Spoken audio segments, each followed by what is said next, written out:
Well, tonight, so just a reminder, at the last work session, we talked sort of about big picture stuff and talked about sort of the major things we're looking at. We talked about our tax levy policy and sort of how that works, as far as determining, what we look at for a recommended tax levy. And then tonight, we're going to look at more of the details.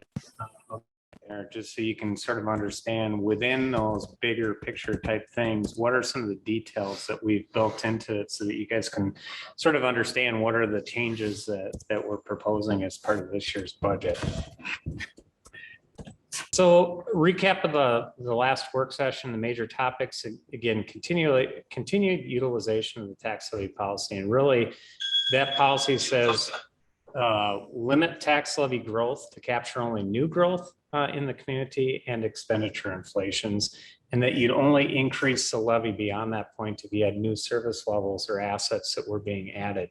And really, to me, the difference between this policy and the one that we had years before with keeping a constant tax rate is the constant tax rate was really sort of capturing what we could off of increases in market value, where this is saying, what is it that we think we need? And then being able to tie back to those specific things that are driving those expenditure costs that we have, so that we can try to be as transparent as possible about saying, okay, if the levy's going up, why is that? We can point back to exact costs of why that is. Continuing implementation of our capital asset maintenance program that was formerly known as the CIP. So that's $1 million per year that we have going back into reinvesting into our existing assets. Continue with our staffing study implementation. There's 2 years remaining on that. And then start implementation of the 4-year building improvement program. So those were the major big picture topics we talked about. Again, with the tax levy policy itself, in 2022, new growth is coming in at 2.17%. Inflation is running a little over 9%, but we used approximately 5% as the number, just because 9% seems like a lot. We're trying to soften the blow. That's probably the best way to put it. So that puts just our general growth for tax levy at 7.28%. So on the median value home, which is $370,700, that would increase it by about $4.50 per month. With our actual tax rate going down because we've seen so much growth actually occurring in the city. I'm gonna stop. Yep. Is that 370 based on the new evaluations? Yes. Okay. Yep. Yeah, because last year. Yeah, we're not somewhere else and then. Yeah. And this is a number you actually get directly from the county. That's the page 23 values that there's that chart that shows the new growth and inflationary growth. That comes from that same table from the county assessor. So they do it's the one that sets the values for this next tax year. And then that 370 is equivalent to what the county has you valued at, right, on your tax statements? So for a median value. That's a median value home. That means half the homes are above that value and half the residential homes are below that value. right, but that's the number that when the county assesses your house, it's the value that they're showing. Yep. Yes. Yep. Yep. Just clarification, when that valuation was taken, when there was snapshot, it was They do it typically the beginning of the year. Right. That represents the value that was in place as of January 2nd, 2022. So they've completed the assessment year, 2021. So they've taken it through the review in 22 and will be payable in 23. Actually, I think technically, isn't it July 1st of 21? January Is it 2nd. January 2nd? Is it January 2nd? So it's January 2nd is when that snapshot is taken, that Yep. valuation. And then there was like a period of a few months. I remember that, someone, if they want to contest that value, they could still contest that. So my home is worth less or more or whatever it is. And then of course, then they're locked in after a certain point. So then by July, then it's pretty much, that's what the taxes are looking at, those valuations for For the coming year. For the coming year. Okay. Yep. They have a board of review process in May. The county does. And then again, for anything above and beyond that base level increase, it would be associated with the actual cost of new services. So again, the two things, it's the third year of implementation of our staffing study, which is $487,000 added to our tax levy each of the remaining 2 years. And then the 4-year building reinvestment plan, which would add 1.125 million to our budget over each of the 4 years in the program. And that would support debt service. For that staffing study, then after the 4 years, that we just continue, we don't drop that. We don't drop it, we just continue it at that That's level. what keeps it alive. Yep. Okay. So none of these really ever go away. They just are there. Nope, they're meant to get to that base and then they stay going into the future. Staffing primarily because obviously we have the ongoing costs of staffing. Building, I mean, you could drop them off after the debt service drops off in the future, but then you wouldn't have anything to be able to reinvest back into those properties in the future.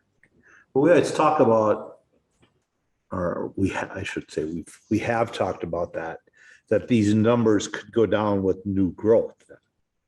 Or is that not true? No, the actual dollar amounts won't go down. The impact on households could go down.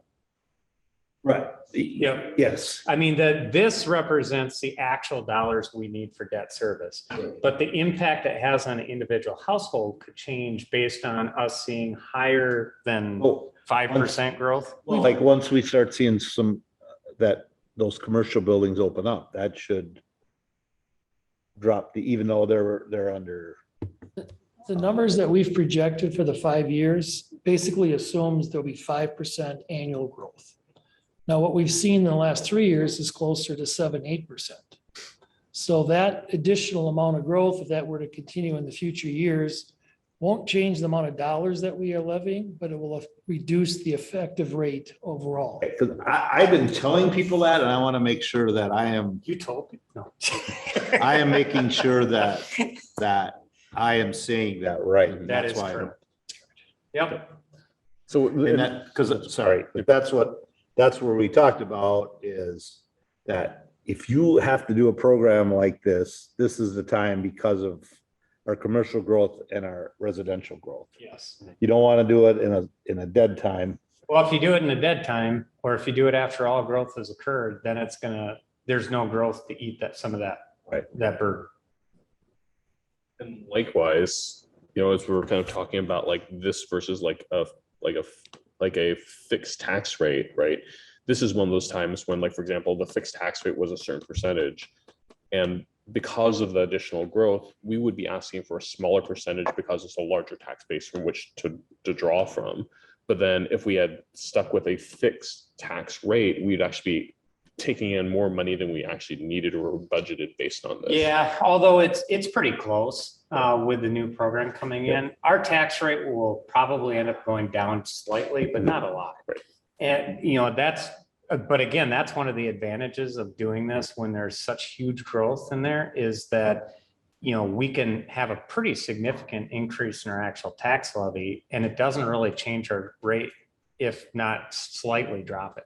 But under like normal circumstances, if we weren't making any changes to adjust for growth or anything like that, then that fixed tax rate would be basically pulling in more money than would be necessarily needed. So a good example of that, let's say that we weren't doing the building program and we weren't doing the staffing program, and it was just a normal year and we were just trying to keep services going forward.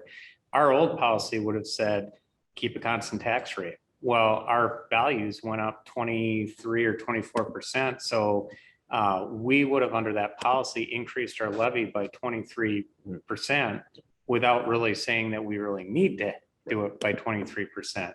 Now this, again, we're going to be pretty close to keeping a constant tax rate, but we're able to say, hey, we're not just doing this just as a grab. We're doing this because we're saying we need this amount of money to be able to accommodate that. Now, as far as the buildings now, they're not going to be built in a 4-year period. No, and I'm going to go through that. Okay. Yep. Because I was thinking, I don't think we could pull that off if No. we wanted to. No, it's even if you guys pulled the trigger right at this second, I'll show you what it. Are you good with a shovel? Well, maybe we could. There you go. CIP program, again, we worked for 4 years to fully implement this program, $1 million. The camp program really sort of helps us fund our basic city assets, including street seal coating and overlay program, trail surface rehabilitation, neighborhood park rehabilitation, components of our community park rehabilitations, and the rehabilitations of things like city parking lots. They done Second walls. Street? Isn't that this year? This one, not yet. But that's this Yeah, year? that's a retaining wall down there. And where did we seal coat this year? We did it up in Fairway Hills and then the neighborhood right behind you. Red Oak Circle and, No, that was an overlay. well, we didn't have a seal coat. We only had overlay. this Oh, year. okay. So I had a client, she lives in Autumn Woods neighborhood, Yep. and we were talking about Jonathan and Yep. like the trails. Now, even though Jonathan, but we maintain the trails, Not right? Jonathan Not Trails. Jonathan Trails. Okay. No, we only do city trails. So in the city, There's a mystery where they are though. yeah, well, you can tell what a Well, Jonathan. that makes probably will make her feel better because Yeah. she was like, we pay X amount of dollars for, Different color. Well, they're skinnier. Yeah. So if you go through town, if you see a skinny That's trail, true. that's Jonathan. If you see a wide 8 to 12-foot wide trail, that's cities. And so that's a good way to be able to tell the two apart. makes sense. But no, we do not maintain their trails. They have probably about 30 miles of trails. We have about 75 miles of trails. Okay. So for our camp program, I thought I'd show you just the things that are programmed for the next few years. Next year is pretty simple. We have $480,000 going through streets, seal coat, overlay, and it's really going to be focused on the Weston Ridge, Autumnwood South, and Wildflower Lanes. Those are next on our list. The biggest one is going to be the remodel of City Square Park. And so I think you guys have seen the gazebos in terrible shape. The pavers in the park are in terrible shape. There's limitations to what we can do because of some of the archaeological things within the park. But, we're going to have the opportunity to be able to go in and really sort of make everything that we have within that park, make a good shape. And even look at things like with the gazebo. Right now, we have the gazebo sort of facing 41. We've even looked about, should the gazebo be facing 4th Street so that it's easier to have better sound control, when you're having things like band concerts and things like that. So we'll be looking at some of those things, but we want to try to get that done during the 41 reconstruction, just so we have everything that's happening in downtown all being done at once. Do we have the plans for that? What, are we gonna put pavers right back in the way it was? We may not have a choice. We're still working to understand what. That's already been dug up once. How can things? Well, we can put back in, like, we could replace all the pavers. We know that. We could replace the gazebo. We, could, Oh, stuff up. that type of stuff. We can replant trees or take out trees that are diseased trees. Yeah. Where it starts to get complicated is if we ever wanted to make significant changes to it. Well, because I'm wondering if we should relook at something different than the pavers. Do we go with the stamped concrete that could give you a paver look?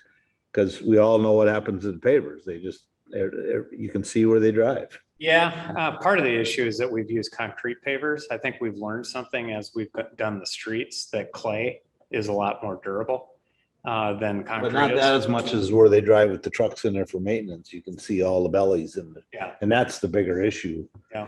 And I don't think that's a paver failure.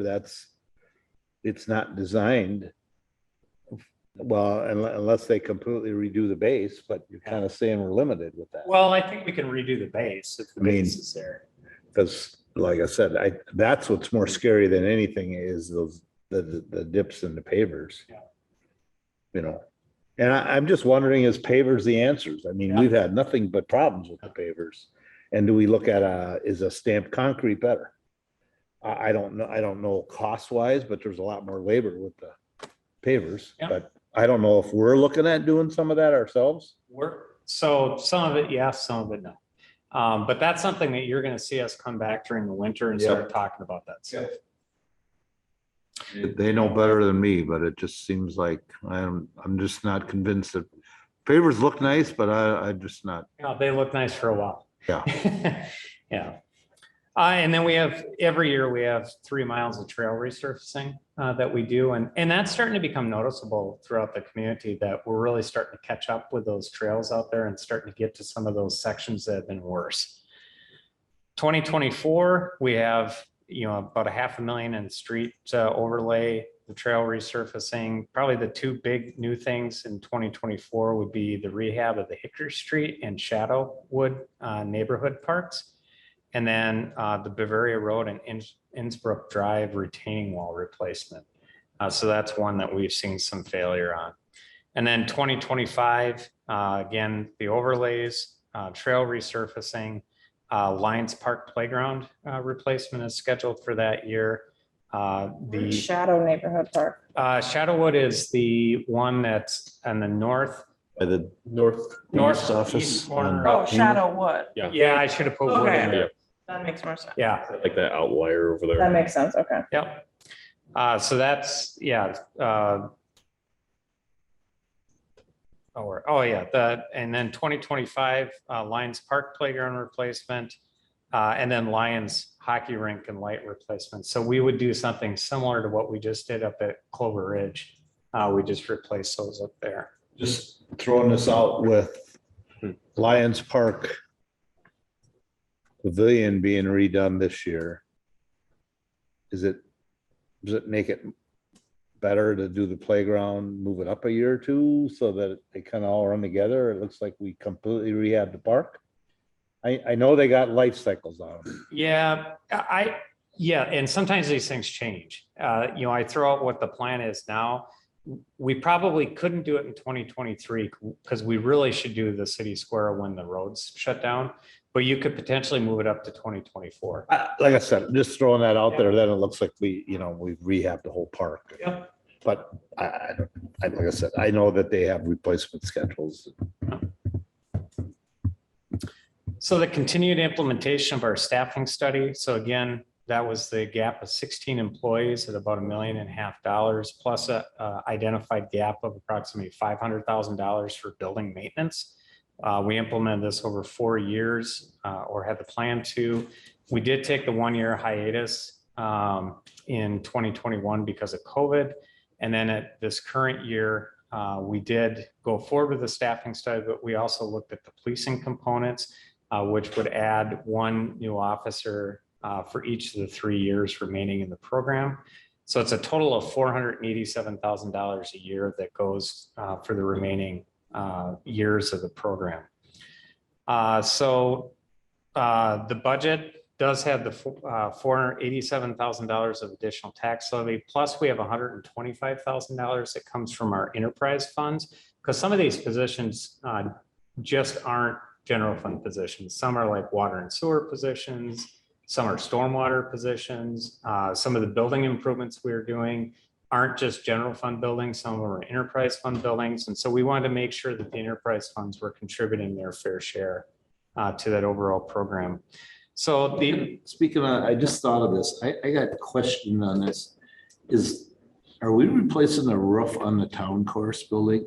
Somebody said the roof is in terrible shape. I haven't looked at it. Is that on anybody's radar? not right, not immediately, no. Okay. I mean, I don't even know if it was just odd that I got the email. Yeah, we haven't had any issues with it. I mean, it will reach a life cycle at some point, but Apparently you must see missing shingles from the parking lot. there's possibility with windstorms and things like that, but I don't think there's an overall whole failure of the system. Because I keep forgetting to ask that, and then when this came up about building maintenance, So the impact of the staffing study to the median value home would be an additional $4 per month. So between the baseline tax growth and the staffing study, it has an impact of approximately $8.50 per month on the median value home. And then the third one is the continued. This is actually looking at the actual positions that would be planned for 23 and 24, the 2 remaining years. So for 23, we have 1 additional city planner position, 1 additional economic development coordinator person. We have a water and sewer maintenance worker, a park maintenance worker, and a patrol officer, which would be our 29th patrol officer.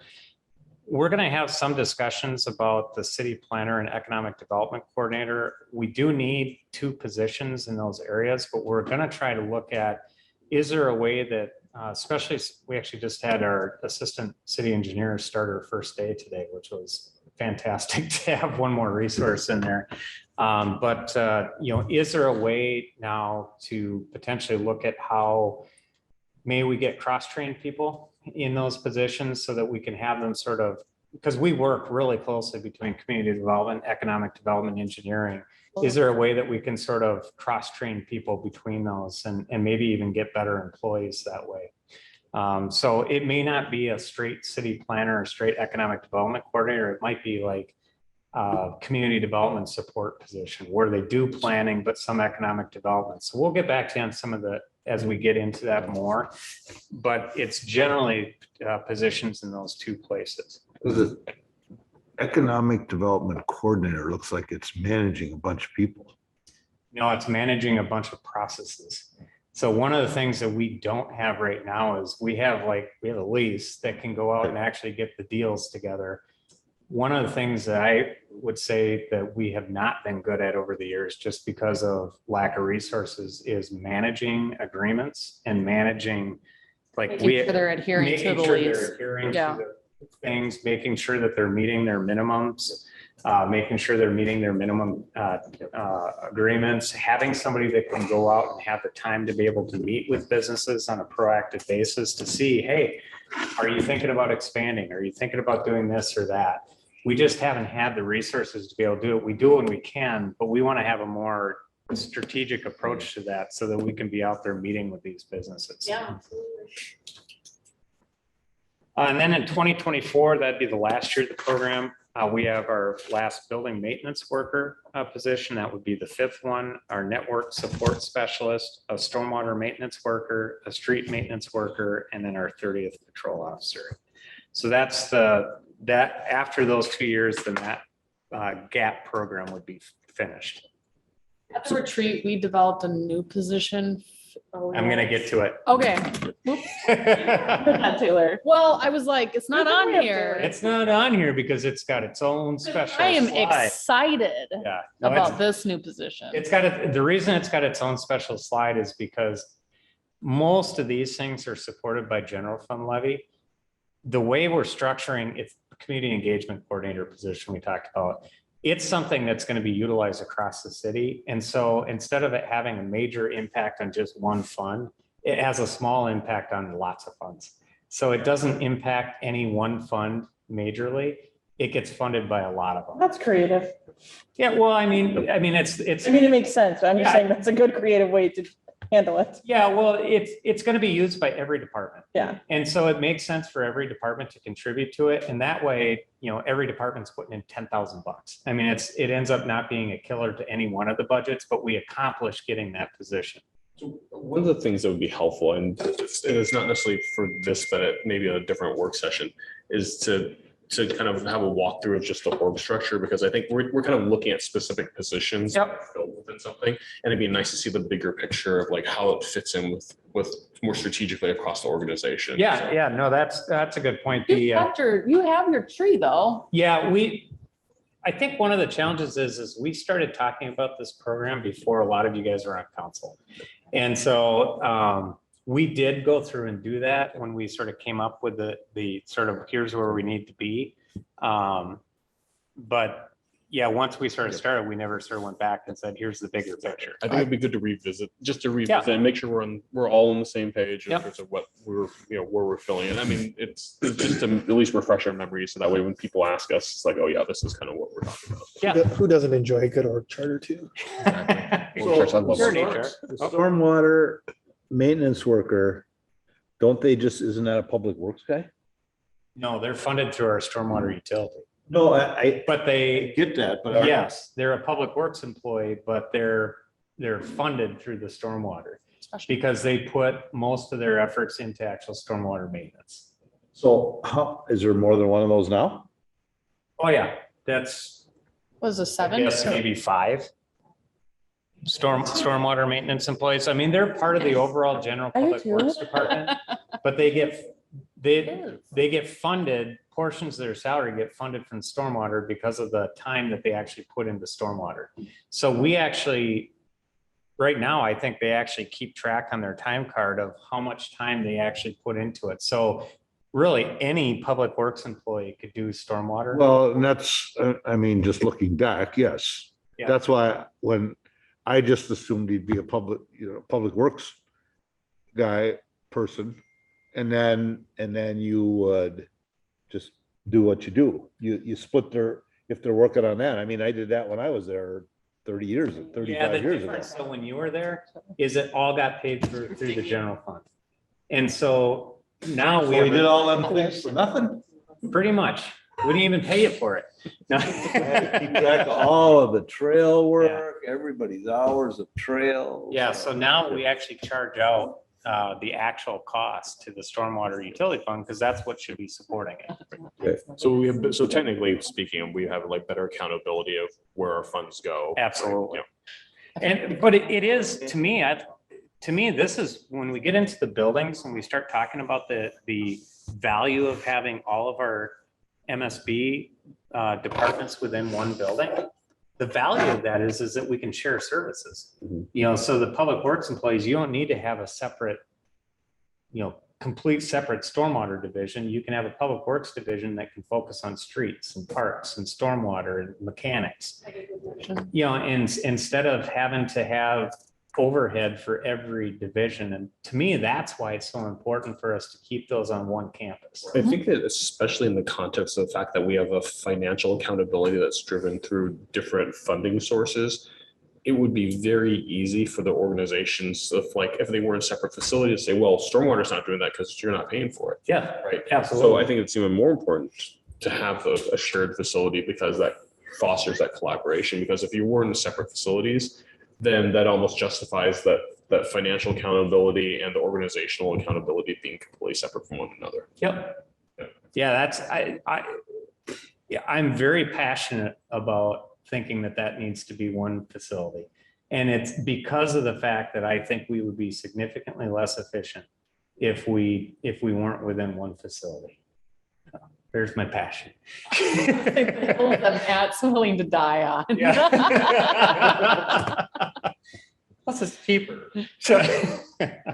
Yeah. Yeah. All right.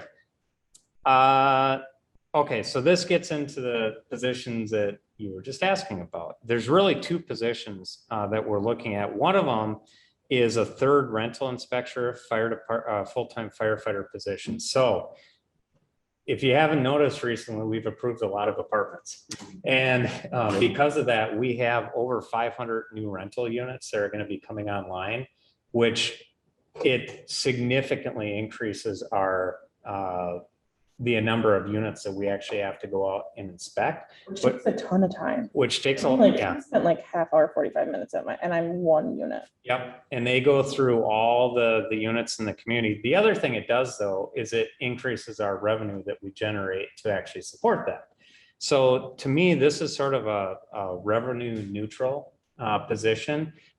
We only add these positions because they're needed to be able to keep up with the workload, but just like building permits pay for building inspections, the rental inspection fees pay for the rental inspector. So in this case, if let's say that, in the next couple of years, we approve another 500, each year, the next couple of years, that would mean, based on, the rough metrics, we would need two more, one over each of those years, but then that's not necessarily in the staffing study. That would be using the. Yeah, so keep in mind, the staffing study was only looking at what we were focusing. It looked on the future, but what it was focused on is saying, hey, you guys have a gap that exists now. So the staffing study gap covers where we should be now. Yep. We're going to continue to need to increase positions for growth in the future, but we only bring those on when growth actually dictates. So those new positions that, to support the additional rental units, let's say that we have another 500 or 500, right? 1,000 over the next couple of years, as we can justify the need because we'll have more rental inspection fees that would effectively fund that position, then we'll associate those positions being opened up as that revenue increases. Yeah. The revenue opportunity. Now, I think it's important to point out, not every position in the general fund that we're going to need to add also brings with it additional revenue. But we're really fortunate in this position where this generates additional revenue. Apple piece. And here's to me, the biggest thing of these rental inspectors is not only do they impact the rental inspections that we have, but they also end up being one more full-time firefighter that we can have on daytime response. So we're able to get sort of both the rental side and the full-time firefighter side out of these employees by bringing them in here. And for all practical purposes, it's a cost neutral to us because the people who get the inspections are the ones that pay for it. And then the second one is the community engagement coordinator. So again, this is the one that we specifically talked at our last council department head retreat, which was added to the action items coming out of the retreat. This position would help us to have a position responsible for coordinating our efforts for Chaska Cares, creating a volunteer corps, expanding our DEI work, all those things that are community building type things. How do we get the community more engaged in the community? To me, the one that really excites me is the volunteer corps, because to have, the greatest way you can contribute to your community is volunteering. And if we create sort of a system and a method to be able to create sort of a volunteer corps, so that when different groups have different activities that are going on and we can put them in connection with people who are already sort of pre-qualified, have an interest, have said we want to do certain things, that we can start coordinating how we actually get people within the community engaged through volunteering. So, Go ahead. yeah. So would this position also like help to sort of, because I know that like, for example, Officer Janke organizes a lot of like the community engagement activities around, like, for example, that the food drives that we, have to give away food from the Getney site, right?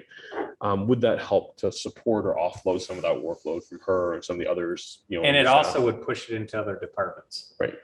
So, it's been ultra centered in places like Park and Rec and police and things, because it sort of easily fits into the things they're doing, but there's definitely ways that we can incorporate this into other services that we provide in the city. But we need somebody to coordinate that. And so I think this is an exciting one. To me, this is people-centered services. This is how we get the community engaged into the things that we do and get them involved. And the overall position cost would be shared by all funds, including the enterprise funds. So to me, it's not really a budget breaker because, we have 10 different funds, 9. City? Well, we have our operational funds. Yeah, sure. Yeah. Yeah. It's right in that neighborhood. So it ends up being something that's a smaller cost to every fund to be able to have one position that can coordinate it across the city. I also think beyond just being able to reach out into the community, I think it again sort of pulls towards the things we've been trying to do over the last several years is how do we make sure that our departments aren't siloed and that we're one big team. Yeah, I mean that we all should care about the success of each other. And how do we have somebody that can coordinate those things? Because a lot of times it's just, I see it a lot with Kevin's behind the wall there, but I see it a lot with Kevin because he sort of sees a bigger picture of what's going on because he's going out and sort of getting information. I tell people he's the most knowledgeable city employee we have.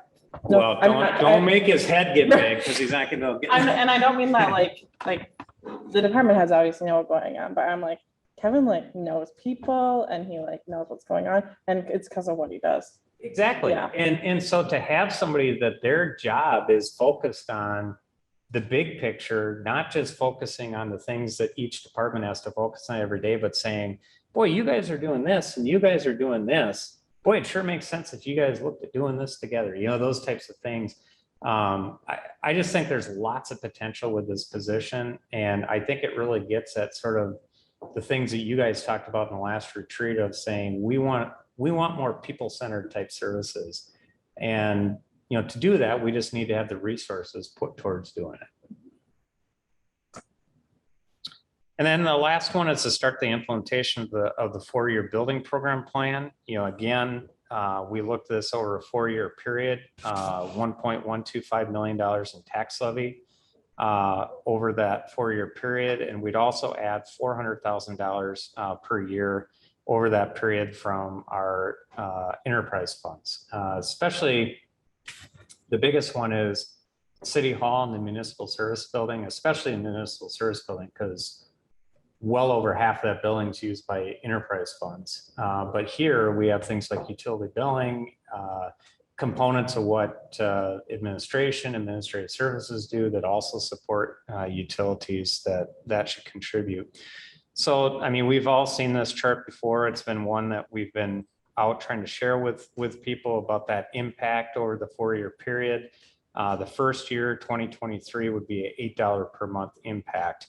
And then increases when we are all said and done in 2026 at a $34 per month impact on the median value home. And again, this is looking at if we assume just a 5% increase, if that increase in market values goes higher, that impact goes down. So I was going to just sort of point out some of the things as far as we're looking at this, and sort of how we would see implementing this if we did this. So, as we'd be spreading the implementation of the funding for this program over 4 years, we'd also have to prioritize which facilities that we do first, because we wouldn't have the funds to do it all at once, nor do I think we'd have the capability bandwidth to be able to do it. So I think it's fine that it's spread over 4 years. But at least as we've talked within, from a staff perspective, public safety facility would be the number one need that we have. And just primarily, I mean, there's some things in the fire department that need to get addressed that have become much more safety health concerns that just have changed over the years. But then where the police are housed is significantly smaller. We don't have the safety and security aspects of it that we really should have for a police facility. So that really would be the first priority. Second priority would be the municipal services building, because we are about half of what we should be for that facility right now.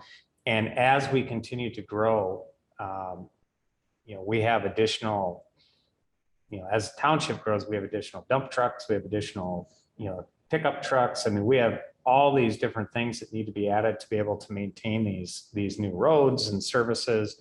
And so, it's one that just rises to a real priority list. The new library, it's interesting. You guys have probably heard it too, but as we've sort of gone around and talked to the community, to me, that's been the one that people have been most interested in. It's probably out of all of them, it's probably the easiest one for people to say it's not a need, it's a want, but it's been pretty clear that that at least the people who have been very vocal about it view it as a need. But it also really impacts our ability to be able to do anything with City Hall too. Again, when we built this facility back in 1987, I think I showed you guys the brochure that said, oh, this facility is built to last until 2000, at which time a library would be built somewhere else and then City Hall would expand into. It seemed like such a magical date in the future. Yeah, I know, in the year 2000.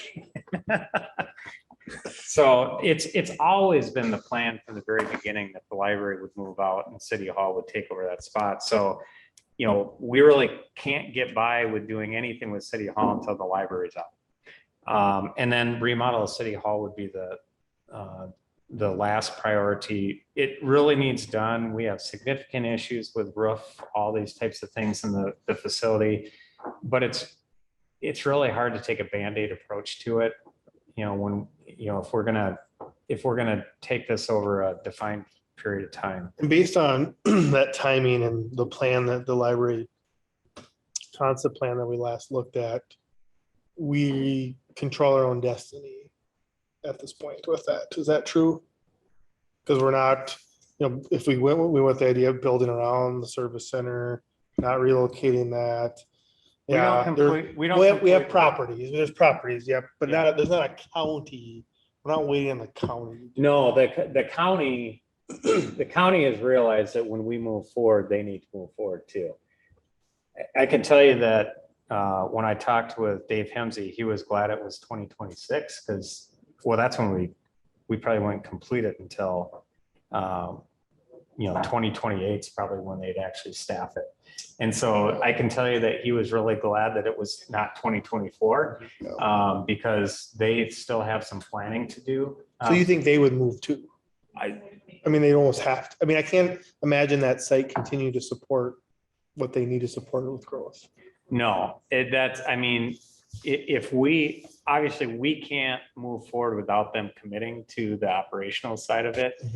But everything that they've indicated to us is that when we move forward, they will move forward. too. Got it. Okay. And they're super happy that we're looking at a plan that doesn't involve a license center. Which makes it significantly easier for them to look at that long term. And I also think it provides some opportunities to have like a public campus over there, especially if we have a trailhead facility for the trail that's going through. It could be a really nice campus area. And worst case scenario, if you're waiting in line to get your tabs, you can read a book. There you go. Dial survey, right? They'll be closed. So here's the schedule. I thought it would be helpful for people to sort of understand what we would see as a schedule if we were moving forward. So, obviously we're talking about implementing the funding. We really can't start until we really sort of say we're going to move forward with the funding. But we still have a significant amount of work to complete for the detailed design of facilities and going through the planning process. And part of going through that planning process is we haven't sat down, with groups of our employees yet to really talk about the specifics. What do our employees think are really important to be able to address some of those day-to-day needs that are in there? We've looked at it a big picture and had some general discussions, but there's really detailed planning that needs to occur still with that. So, Yeah, but if you sit down with the organization, they'll help you. oh yeah, I have. Yeah, I absolutely. have that check sheet. Yep. I could do that to get us a start. We'll save money first. We'll go with you. Well, I'm just saying, I can't build it, but Yeah. I have the police one and I have the fire one that we could help get you down to a square footage size. Well, But it just seems a whole year to design it is a long time. well, but keep in mind that when I say design, there's also the planning process too. Yeah. So keep in mind, our planning process at the very least takes 4 months. And that's not until we actually have completed plans to bring forward. So, and this sort of gets to, we can't expect developers to do something we're not willing to place rules on ourselves. And so when I say 2023 is a design of the public safety facility and completing the planning process, it's not going to take a whole year to do the design of it, but we really can't start that planning process until we actually get the design done. Planning process sucks around here. Well, we had a mayor that wasn't so hard on everyone.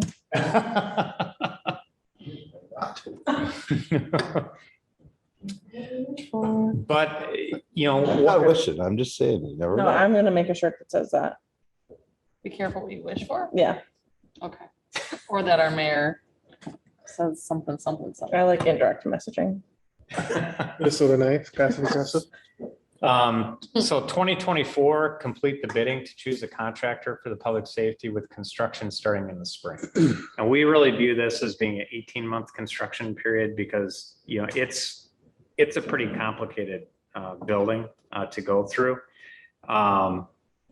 So, as we move forward with the public safety center, we'd also use that year then to go through the design of the MSB facility expansion and complete the planning process so that in 2025, then we could move forward with the MSB. Daisy chaining them. We're It'd be daisy hard to chaining. begin with, because it'd be different groups kind of work. It's going to be different groups doing it. So, Same architects probably? nope, No, because yeah, I suppose everyone has. no, that's, Specialty. Right? Yeah, You want especially, a specialties, You right? definitely want a specialty in public works. Yeah. Yeah. well, and public I mean, safety. public safety. Yeah. Oh, I would just, oh, What's that? Yeah. City Hall is probably the simplest. Yeah, the easiest. Is the still. easiest out of all of them. We're gonna want, my bet is that we're gonna have a different architect for every project that we do. We'll go through an RFP process to make sure we get the ones that can best handle it. But basically, like you said, we're sort of daisy chaining it. So we wouldn't be able to really see construction start until 2024. Maybe we could start in the fall 23, depending on how quickly we go. But 2024, I think is a safe bet. But then we'd have something starting up every year after that, with the last one being City Hall. City Hall is not going to take as long because it's just a remodel. 12 months is probably even long for a remodel. It's probably closer to 9 to 10 months. But that really puts us in 2028 as being the time period that you'd see sort of the library opening and also City Hall. Well, really, we are building in 4 years. We're building in 4 years, but we wouldn't be able to start the first one until 24. That's at least the guess at this point. Have we ever seen this timeline before? Nope. Wow, I was just telling people that's what it was. Well, there you go. I was Googling the origin of daisy chaining because I was just curious. I always get, People kept asking what it's work. fun to understand the origin of words and expressions. Yeah, It's very literally just. We talked about the order, but we haven't talked about the Did I really schedule. make that up and get it right? We've talked about the order, just not Okay, the good. schedule. Okay. So, I was really I impressed with mean- myself for a second. Thanks for taking me back a notch. so I put down here what we'd anticipate for the opening years of each facility. So Public Safety Center, fall of 25, MSB, late summer, fall of 26, Library, fall of 27, and then City Hall, early summer of 28 is what we'd sort of be aiming for. 29 is the Ryder Cup. There you go. Then we're all done. And I'll be 40. All right. I put that in the. 2029. I'll be fast. Supposed to be 28, but they moved it a year. Oh, yeah, that's right. One thing we Oh, that's a tough- One thing we would suggest, and this is more of, Only- do you guys feel comfortable with this, is, if we go forward and you guys say, yep, we're going to at least adopt this preliminary levy to support this, I would highly suggest that we go out and start the RFP process in the fall, even before we set the budget, because it's not going to cost much to do the RFP process. And it puts us in a position that if we get to December and you guys say, yep, we're going to approve this, that we've already started that process. We're already down the road. So, I don't want to get out in front of you guys, but I also don't want to see us waste time either. Will that make anyone mad? Everybody. I'm just wondering if it'll make you mad. It won't make us mad. A lot of the stuff for the RFP process is more stuff we do as staff working Behind with the the architects. It's sort of behind the Yeah. scenes. But I just don't want the message to come across from us as like, oh, this is done, but I also want to say, at some point in time, we're going to have to go through an RFP process. And so it's not like we're going to have wasted work, Yeah. doing this. Because like the net output from the RFP process will be, the better estimation will, because we have the estimates we have now. Well, it won't be an estimation. What it'll be is determining who will be the most qualified Sure. contractor Yeah. to work, or Oh, architect sorry. to work. Yeah, but then, so we have that, because we're identifying the contractors, right? And No, then we're identify the architect. the Yeah. architects, right? But then one of their processes they'd start with initially is, starting to get a more refined, okay, what is it exactly you're building versus the concept of what we're building? That will get us towards the actual cost. Yep. But Because these guys are tied up and you got to get them No. Yeah. early enough to know. I'd much rather try to get them in the fall than the spring. Yeah. Because the springtime, they're already hooked up with projects that are going on and just in our area, I mean, Carver's looking at the additions of their fire station. Victoria's doing a new, Saying we're gonna have to arm wrestle Fire these station. other cities for contractors. Chanhasen's doing a new city hall. So I mean, we're gonna have competition for architects just within the general area.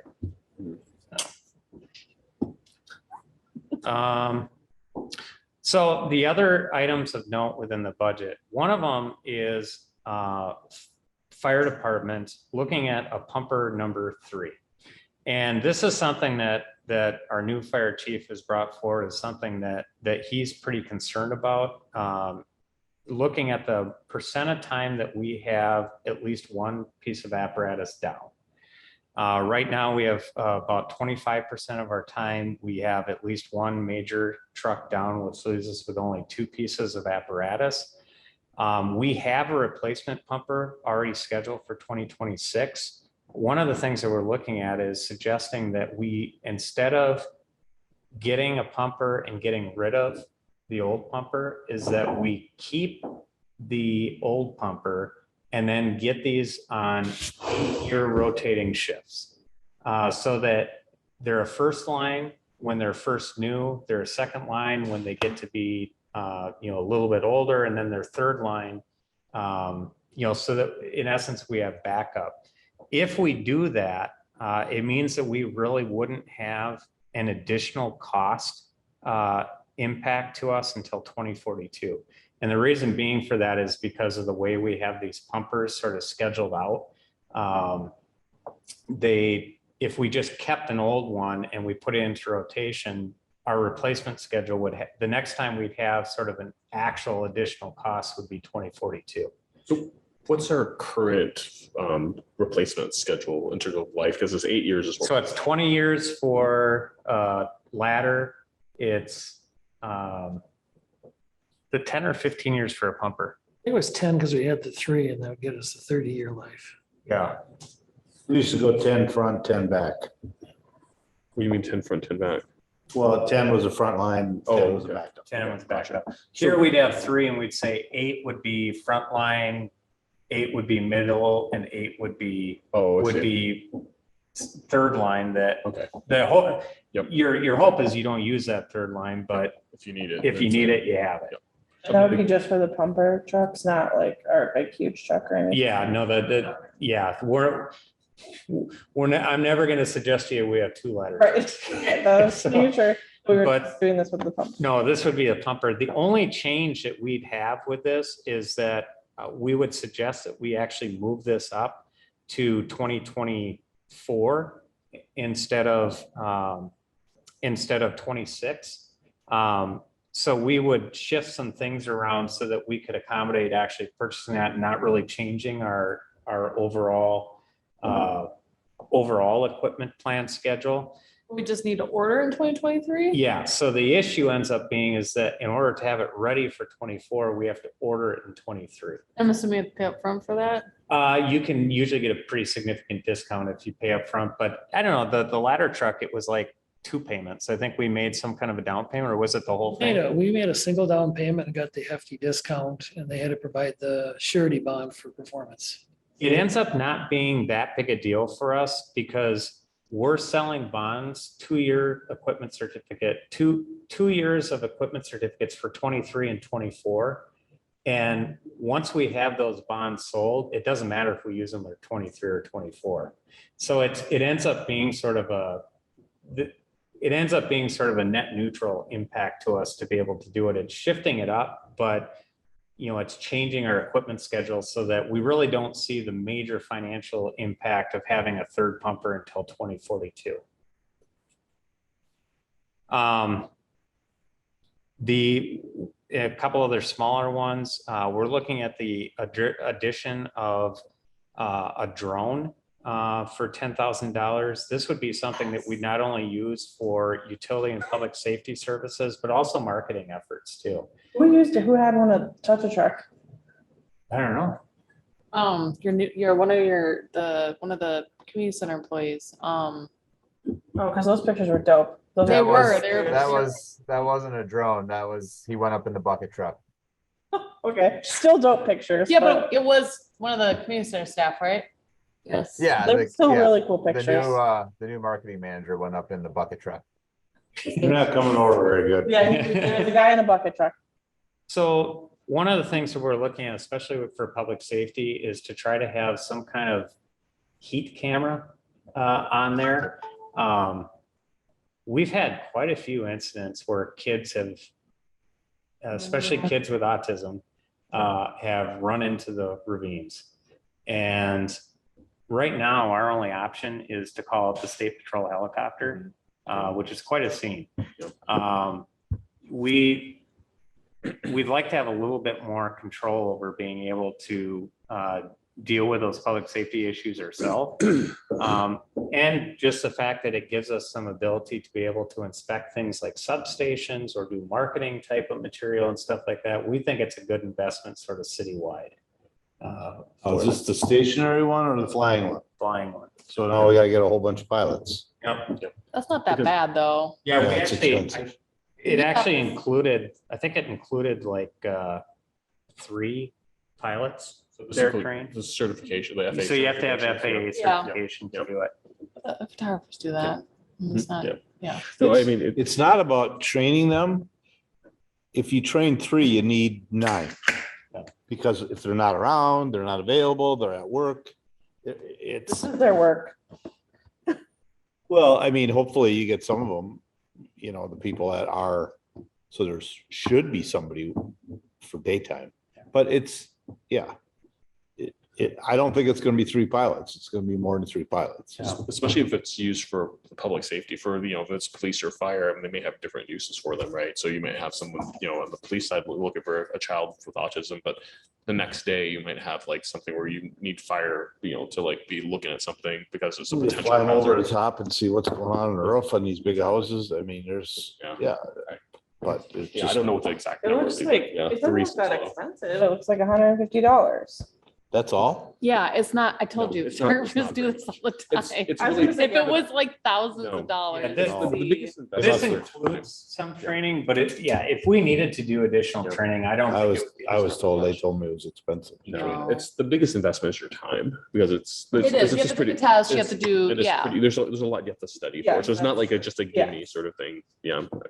Yep. right. It's not if you pay it, they'll give it to you. It's definitely No. not. There's a lot Gotta you need to, test on it. yeah, you need about like how FAA, aviation weather and all these things you have to know about. Yeah. So the other one that we're looking at, and this is trying to get at the issues of trying to decrease the need for having potential use of force issues, is having to enter. Right now, we have to enter homes forcefully if we have somebody that might be barricaded inside that's suicidal, or things like that. Or if we had a bomb scare somewhere. This is a tactical robot that's used to basically be able to enter into barricaded properties to assess the situation before we put officers at risk. So it actually uses just like a little phone camera that you put in there, and you're able to drive it in, see what the situation is before you put people in harm's way. So it's not a huge cost, but I bring it up because it's different than what we've done before, but it's really trying to get at how do we try to limit the number of times we would potentially be in a use of force situation. So then they just break open the door and turn that loose. Is that how that works? Yeah, basically they just, get that inside the house and just send it through. One of the things you may have noticed this year is we have a lot more hazard trees in the community than we did before. And this is primarily due to a significant increase in emerald ash borer. I don't know if you've noticed City Square Plaza out here, but I don't think there's one tree out here that doesn't have it. I mean, it's definitely impacting different areas. And so we've had a significantly more need for being able to get services in to actually get some of these hazard trees out of areas. It's really important, especially along trail areas that we go and do this. I don't know if you remember in Eden Prairie a couple of years ago, a tree fell on somebody, ended up killing them. So it's something that they do on a very regular basis to go out and deal with those, but it's something we're doing a lot more. We just, not by much, I think I didn't put the number in here, but I think it was $4,000, increase our advertising and printing costs to be able to provide those increases and notices for flyers and postcards for public engagement efforts. We added the resources to pay for our annual fencing consortium lease. By the way, so far, every city who's taken that up so far has entered into that. So the numbers that we gave look like they're going to be pretty close to what it was.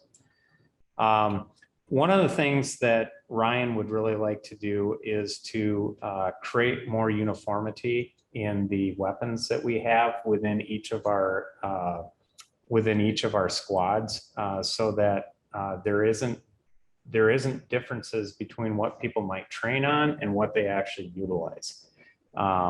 Because each piece of equipment's just a little bit different than the last, and if you're not completely comfortable or familiar with one, it could potentially cause issues. And so one of the recommendations he's making is we've added our firearms over time, and they've been different makes and models, is to look at trying to create some uniformity with those within our squad cars. To do that, it would take 8 rifles, and it costs about $6,800.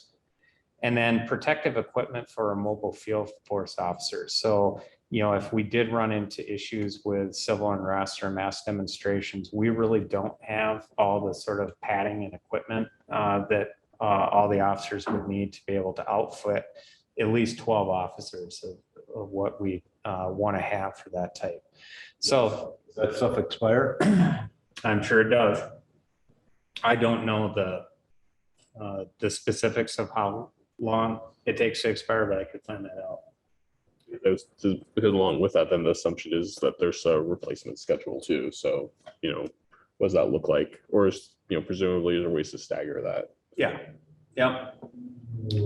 Yeah. And again, these aren't major costs, but I want to bring them up more from just to let you know some of the efforts that we're taking towards, or wanting to take towards, addressing some of the things, that we've been talking about over time, so that, it doesn't become just something we talk about, but it's something that you guys can see. Here are the specific actions we're taking towards, addressing that.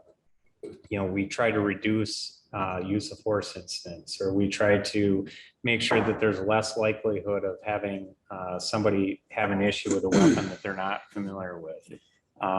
Making sure their officers are properly protected if we have, incidents that arise.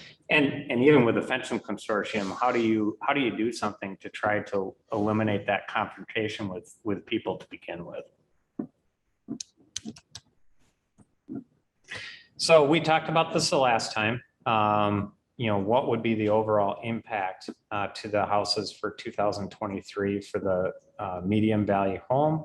So again, the median value home went from $298,500 in 2022 to $370,700 in 2023. Increasing it, it'd be increase of $16.50 per month, or $199 annually. That's broken down into impact. The baseline operational levy growth would be $4.50 per month of that. The staffing study would be $4 per month. And the building improvement levy growth would be about $8 per month. Question, I think I know the answer, but I'll ask it anyway.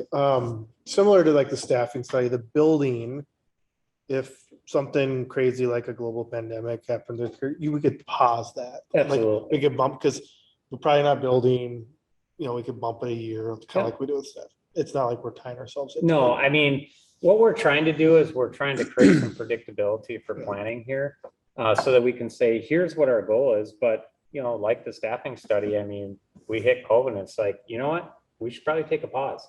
Yeah. And so, some things, like once we start this first year, we're going to be committed to the municipal, or to the police station.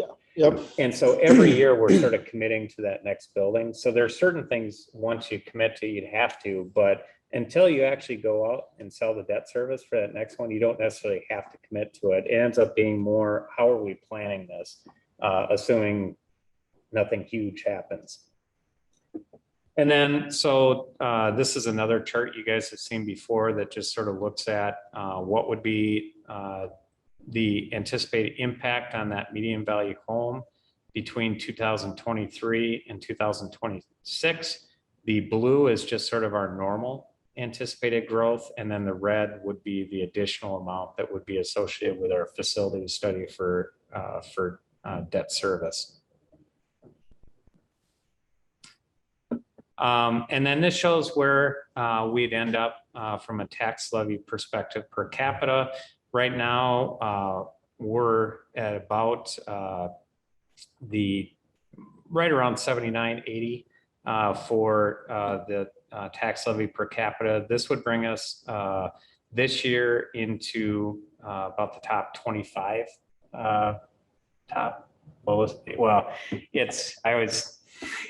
sometimes I use those words wrong. So it moved us from 78 to 56 lowest in the Twin Cities. It would assume that all other cities would have a 0% increase, which I'm pretty sure that's not going to be the case. If we assumed all their cities had a 5% increase, and just in the discussions I've had with communities around here, most cities are going to have significantly more than 5% this year just because of the growth that they saw. It put us in the bottom 4% of cities for 2023. Our tax rate. Ripke sees that. What's that? Chant. Yeah, but our tax rate will stay constant.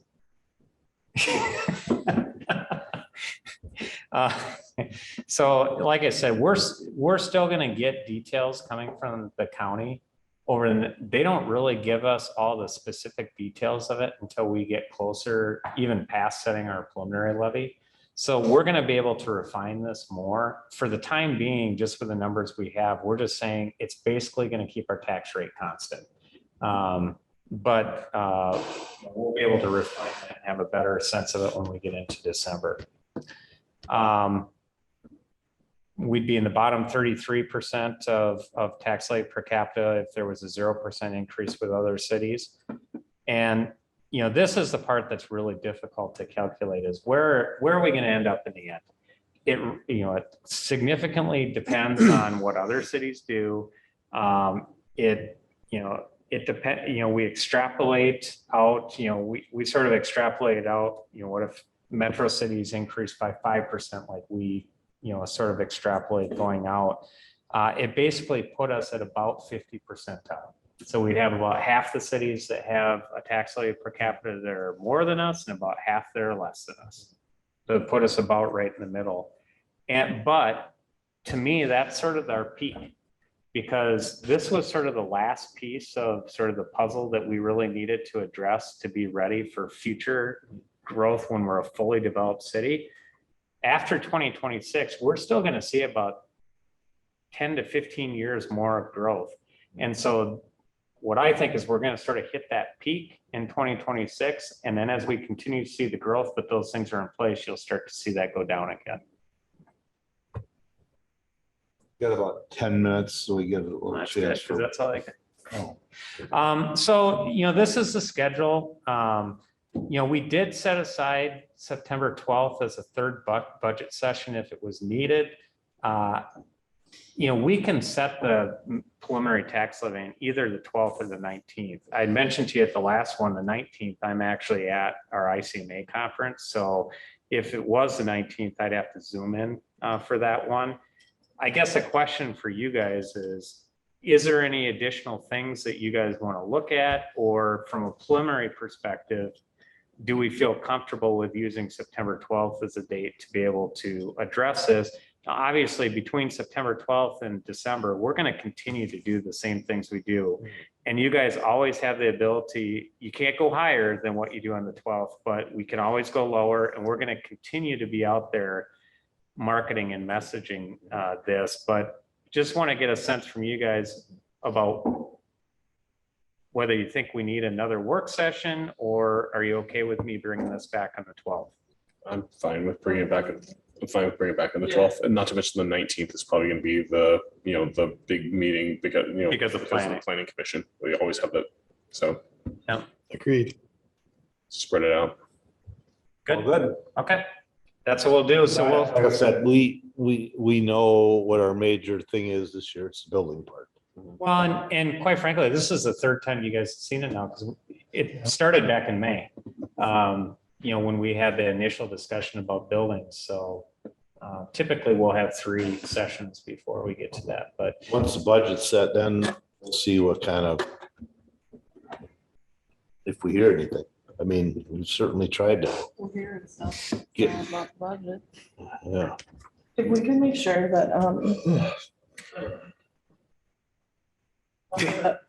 come back to Yeah, so we'll plan on bringing it back on the 12th. And then, beyond that point, then when we get into the October and November months, we'll review the enterprise fund budgets. And then December 5th, we'll have our annual truth and taxation budget hearing. So that's the one that the county publicizes through our truth and taxation hearings. And then December 19th would be the date that we'd adopt the final 2023 budget and establish the final tax levies. Any questions?